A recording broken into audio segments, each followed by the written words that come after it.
En we zitten ongeveer in de 20 centimeter.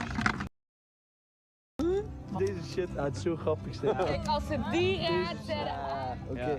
Ben je klaar? dank je.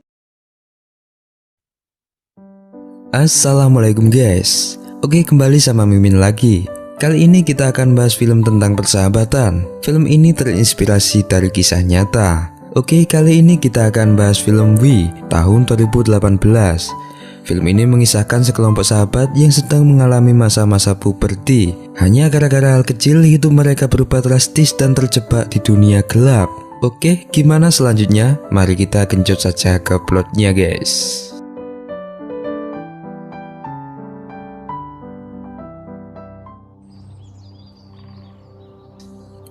Di awal film kita diperlihatkan seorang pemuda yang merupakan tokoh utama film ini. Ia bernama Simon. Simon mempunyai keluarga yang cukup kaya, namun nampaknya hal itu tidaklah membuatnya bahagia. Saat itu Simon sedang menghadiri acara sidang bersama orang tuanya. Di sana tampaklah seorang pemuda yang sedang diadili, yang ternyata merupakan sahabat Simon sendiri.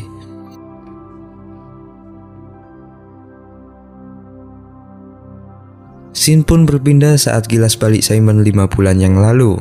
Di awal musim panas, ia selalu menghabiskan waktunya bersama sahabatnya. Mereka bernama Thomas, Jens, Rats, Lisa, Femke, Carl, dan Ine. Dari kecil mereka sudah bersama. Masing-masing mereka adalah anak orang kaya, namun mereka selalu menghabiskan waktunya di luar rumah. Mereka bermain-main dengan normal, namun sikap mereka nampak masih kekanak-kanakan. Hal-hal baru pun mulai mereka temukan.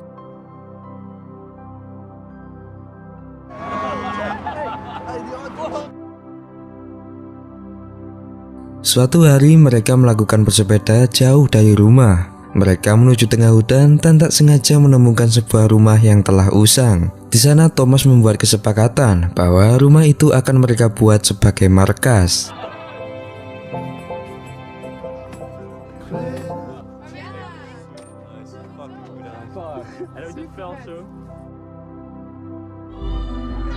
Setelah itu, malamnya mereka menghadiri pesta salah satu temannya. Di sana mereka buka-bukaan. Namun hal itu adalah hal biasa buat mereka. Namun di sisi lain, Simon tiba-tiba merasa jatuh cinta kepada Femke. Pertama kalinya ia merasakan hal ini, dan mereka berdua pun melakukan aksi pengejotan. Setelah peristiwa itu, kehidupan Simon pun berubah. Ia merasa bahagia tidak seperti biasanya. Pada akhirnya Simon dan Femke pun berpacaran, walaupun sifat mereka masih kekanak-kanakan.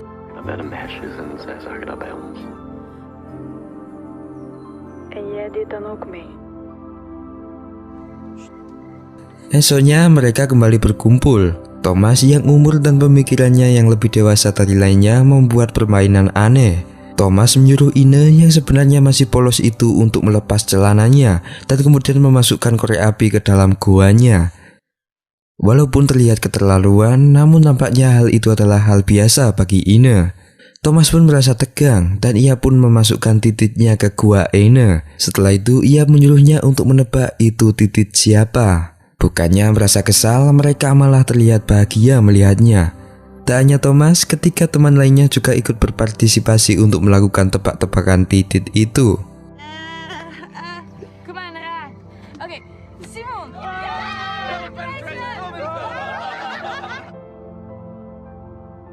Simon sempat merenung akan perbuatan keterlaluan itu.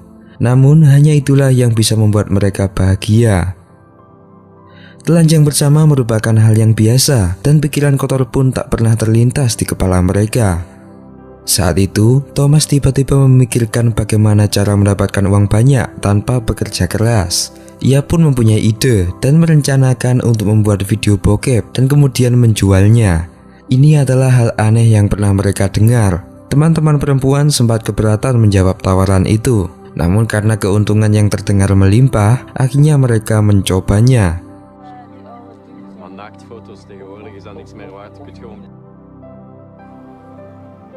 Esoknya, Simon akhirnya meminjam sebuah apartemen kepada ayahnya dengan alasan akan melakukan tugas kelompok. Simon yang terlalu dimanja oleh ayahnya langsung diberikan apartemen itu.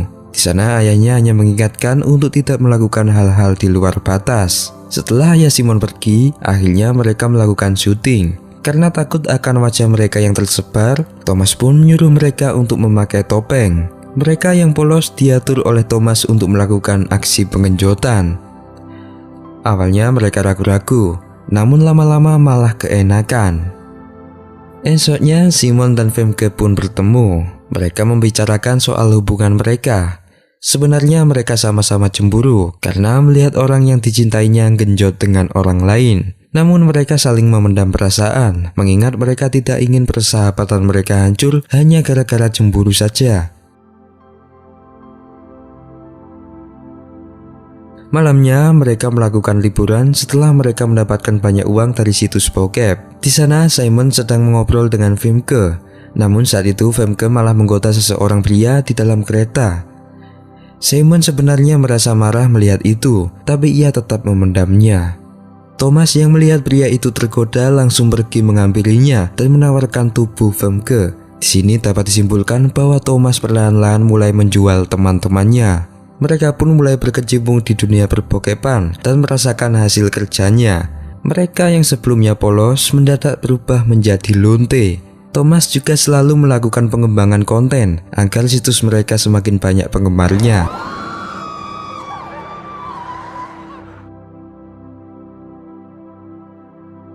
Lambat laun, Rat yang sebelumnya anak yang rajin mendadak menjadi pemalas dan selalu membantah orang tuanya.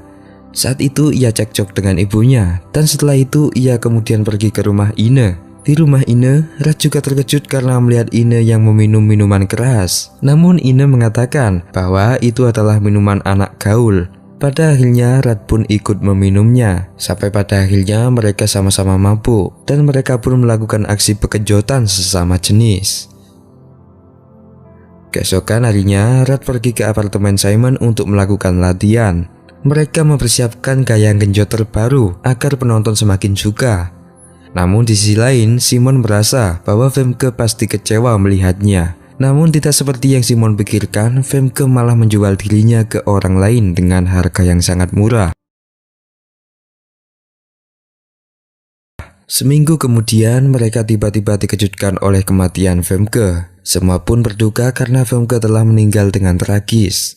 Sebagai mucikari, Thomas semakin khawatir jika bisnis skandalnya ini akan terungkap.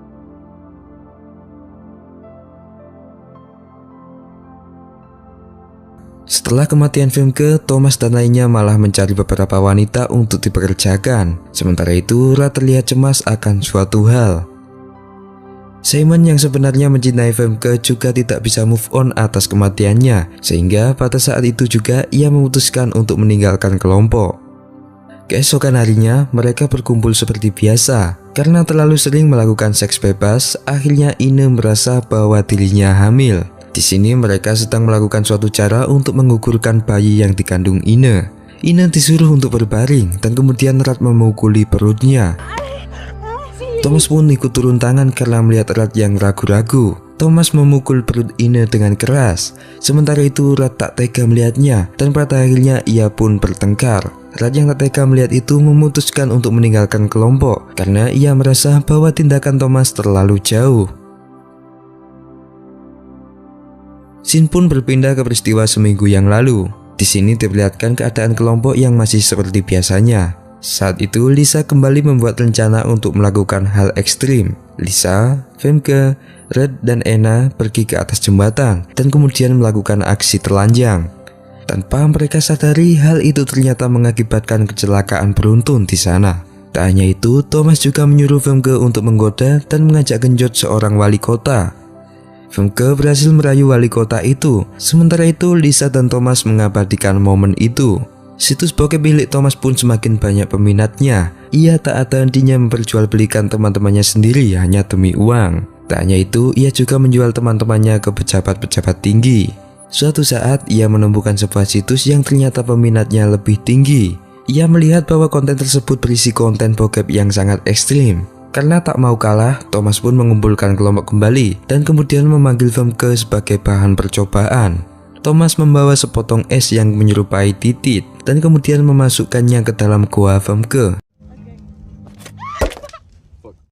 Ternyata reaksi es itu membuat Femke tak sadar sampai kepalanya terbentur oleh sebuah batu.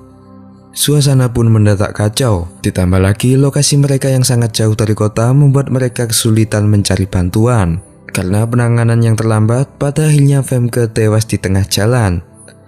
Mereka pun langsung membawanya ke rumah sakit. Namun saat itu Simon dan lainnya menyembunyikan fakta yang sebenarnya penyebab kematian Femke itu. Lisa juga menyarankan Thomas untuk membakar markasnya untuk menghilangkan semua bukti. Ze moeten ruzie gekregen hebben van lange donker, waren dood is. En haar daar gewoon laten en onze caravan in brand. Kasus akan kematian Femke terus dikembangkan. Sementara itu Thomas menjalani kehidupan sendiri setelah ditinggalkan oleh teman-temannya. Ia merasa cemas karena takut jika proyek bokepnya dan aksi pembunuhannya itu terungkap. Salah satu temannya yang telah membocorkan informasi langsung ia culik dan ia siksa. Namun lambat laun kasus ini mulai terungkap. Suatu hari teman Thomas memperingatkannya bahwa mereka dalam kondisi terdesak. Namun saat itu Thomas tak sengaja melihat wali kota bersama anaknya di sebuah restoran. Sontak Thomas pun ingat bahwa dirinya pernah mengabadikan video Femke yang genjot bersama wali kota itu.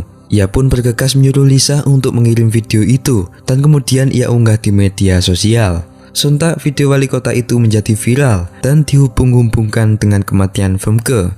Sidang pun dilaksanakan dan Thomas pun datang sebagai saksi. Karena sama-sama takut terungkap, akhirnya Thomas dan lainnya bersandiwara untuk membalikkan fakta.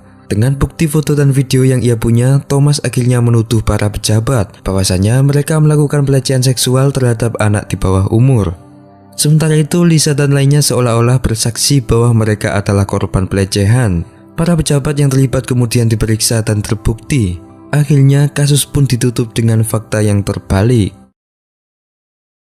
Setelah beberapa bulan, Simon tiba-tiba datang menyusul Thomas dan kemudian mengajaknya jalan-jalan. Thomas memamerkan kekayaannya yang ternyata ia raih dari situs bokepnya itu.